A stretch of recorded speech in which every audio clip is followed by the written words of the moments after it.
Good morning, all students. Hi, this morning. Teacher, hope you're fine. Okay, before our start to study, prepare your heart. Now we want to pray. Let's pray. Lord Jesus, we say thank you for your blessing, for your kindness. And now we want to start our lesson. Please bless us so that we can understand. Thank you, Jesus. Thank you, Lord. In the name of Jesus Christ, we pray to you. Amen. Oke, hari ini kita masuk dalam topik yang baru, yaitu beraneka ragam hewan ciptaan Tuhan. Pembelajaran 6 ya. Nah, minggu lalu kita sudah belajar tentang tumbuh-tumbuhan. Ya, siapa yang masih ingat tumbuh-tumbuhan itu diciptakan Tuhan hari keberapa? Ya, hari ke ya betul sekali nak. Ya, kita masuk dalam ciptaan Tuhan, yaitu hewan. Hewan itu diciptakan Tuhan pada hari kelima dan keenam. Nah, coba kamu sebutkan satu persatu. Pasti tahu ya. Nah, ini terdapat tentunya dalam kitab Kejadian 1 ayat 24 sampai 26. Nah, tentu hari kelima dikatakan Allah menciptakan berbagai hewan di dalam air. Iya. Apa itu dalam air? Hewan apa? Ada banyak sekali ya, seperti ikan. Ikan itu juga terbagi ya.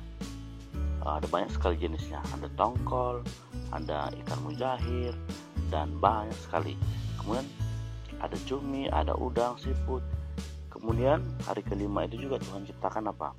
Burung di udara. Burung di udara itu ada macam-macam seperti elang, merpati, gagak, nuri, kakatua, beo, dan banyak sekali. Nanti kamu coba amati, coba lihat ya, masih banyak ciptaan Tuhan yang belum kita sebutkan.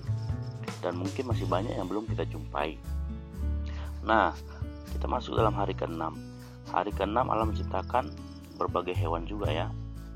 Tentu hewan di darat. Kalau tadi hewan di udara dan di dalam air. Hewan di darat itu juga ada macamnya seperti hewan ternak, hewan melata, dan hewan buas. Nah, hewan ternak seperti apa? Sapi, kambing, domba. Ada banyak ya. Kemudian hewan melata apa itu? Ada kadal, iguana, ular, buaya. Kemudian hewan buas macam itu harimau, singa, beruang, macan, gajah, dan lain-lain. Nah, kita akan melihat ternyata dalam Alkitab ada beberapa kisah dalam Alkitab yang menceritakan hewan-hewan yang diciptakan Allah membantu manusia. Seperti cerita dalam Kejadian 8, yaitu Nuh ya. Nuh, burung gagak, dan burung merpati. Ini ketika apa? Tentu ketika Tuhan menghukum dunia pada waktu itu dengan memberikan air bah ke bumi. Kemudian apa? Nuh ingin mengetahui airnya sudah surut atau tidak. Kemudian lepaskan seekor burung merpati. Tapi burung tersebut masih kembali ke bahtera karena air pun belum surut. Ia pun kembali ya. Kemudian Nuh menunggu 7 hari lagi melepaskan kembali burung merpati, dan burung merpati tidak kembali. Hal itu menjadi tanda bagi Nuh bahwa muka bumi sudah mulai kering dan mulai muncul tumbuh-tumbuhan baru. Iya. Jadi sini kan diceritakan bahwa hewan-hewan yang membantu manusia selanjutnya apa? Elia dan burung gagak. Iya, ini kita sudah tahu ceritanya ya. Ketika musim kemarau panjang, ini terjadi selama 2 tahun atau 3 tahun, Elia disuruh Allah pergi ke sungai Kerit. Kemudian apa? Allah tetap memelihara hidup Elia pada musim kering yang hebat. Kemudian Tuhan memakai apa? Burung gagak untuk memberi atau memberikan makan Nabi Elia. Selanjutnya keledai Bileam, dikatakan dalam Bilangan 22 ya.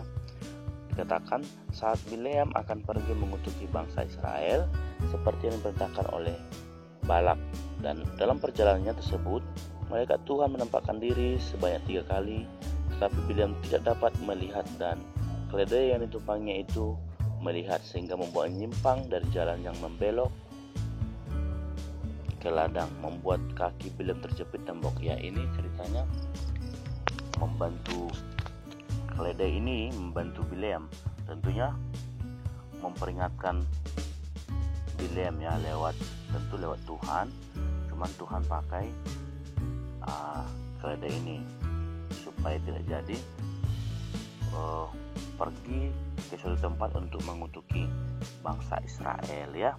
Nah, kita tahu bahwa alam menciptakan berbagai macam hewan, tentu di sekitar kita ya, tentu ada berbagai manfaatnya. Misalnya seperti apa? Kerbau atau sapi dipakai petani untuk membantu membajak sawah. Hewan ternak dapat kita pelihara dan makan hasilnya seperti apa? Ayam, sapi, kambing, bebek, babi, dan ikan. Selanjutnya, kuda yang membantu Pak Kusir untuk menarik delman. Keledai dan unta dijadikan sebagai alat transportasi pada masa lampau. Iya. Nah, di sini kita sebagai ucapan syukur kita harus apa?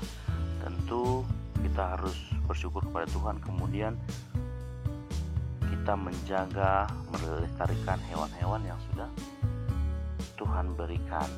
Karena banyak saat ini orang tidak lagi mau menjaganya. Kita harus melestarikan hewan-hewan yang sudah langka dengan tidak berburu secara liar. Kemudian tidak mencemari lautan dan berbagai macam sampah dan limbah. Ya, kita tidak boleh mencemarinya supaya apa? Ikan-ikan di laut itu tetap bisa berkembang biak. Kemudian merawat hewan peliharaan di rumah dengan baik. Iya, ada banyak sekali ya. Nah, kitab Kejadian tadi menceritakan bagaimana Allah melanjutkan karya penciptaannya pada hari kelima dan hari keenam untuk saling melengkapi tentunya. Itu saja mungkin pembelajaran kita hari ini. Kiranya kita semakin mengerti semua ciptaan Tuhan, hewan ciptaan Tuhan itu tentunya bermanfaat